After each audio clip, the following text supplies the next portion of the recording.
छत्तीसगढ़ के मुख्यमंत्री विष्णु देसाई ने संसद में मुलाकात की। उन्होंने बस्तर के रोड मैप को सामने रखा। उन्होंने बस्तर में किए जा रहे सरकार के कामों को बताया और 3 महत्वपूर्ण परियोजनाओं के लिए प्रधानमंत्री नरेंद्र मोदी से मंजूरी मांगी।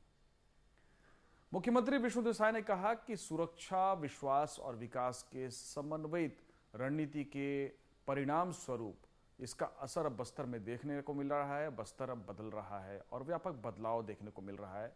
दशकों तक जो क्षेत्र नक्सली हिंसा से प्रभावित था, जहां विकास पहुंचाना चुनौतीपूर्ण था, वहां पे अब हवाई सुविधाएं हों, बिजली हों, विकास के दूसरे पैरामीटर्स हों, वो तमाम पैरामीटर्स पर बस्तर सरपट दौड़ रहा है।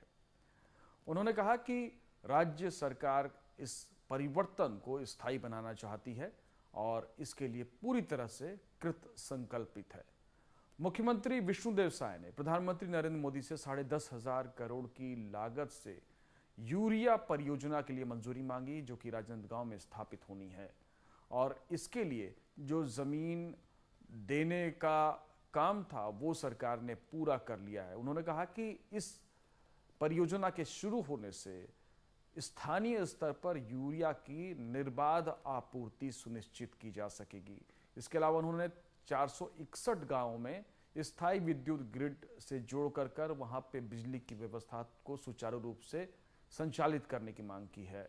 उन्होंने कहा कि जो संवेदनशील क्षेत्रों में ऐसे 461 गांव हैं जहां पे भौगोलिक कारणों से विद्युत पहुंचाना संभव नहीं हो पाया था और वर्तमान में ऑफ ग्रिड के माध्यम से बिजली उपलब्ध कराई जा रही है, इन गांवों के लिए विद्युत ग्रिड से जोड़ने की व्यवस्था की जाए ताकि यहाँ पे जो बिजली की सुविधा हो तो शिक्षा, स्वास्थ्य, बाकी सुविधाओं का लाभ यहाँ के लोगों को मिल सके।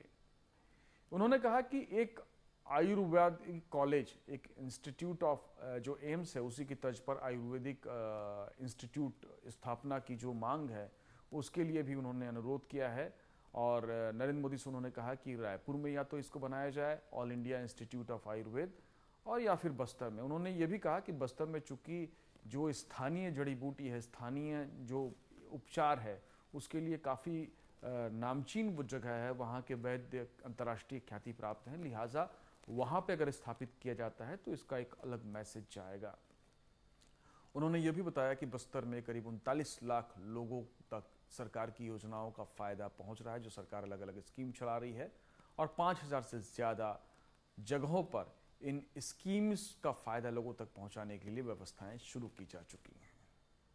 इसके बाद प्रधानमंत्री नरेंद्र मोदी ज्योतिरादित्य सिंधिया से मिले और उन्होंने जो कनेक्टिविटी है मोबाइल की उसको बढ़ाने के लिए मांग की कि 2305 टावर स्वीकृत किए जाएं। उन्होंने करीब 650 जो टावर से मोबाइल के वो स्वीकृत किए गए हैं, उसके लिए उन्होंने आभार भी केंद्र सरकार का जाहिर किया है।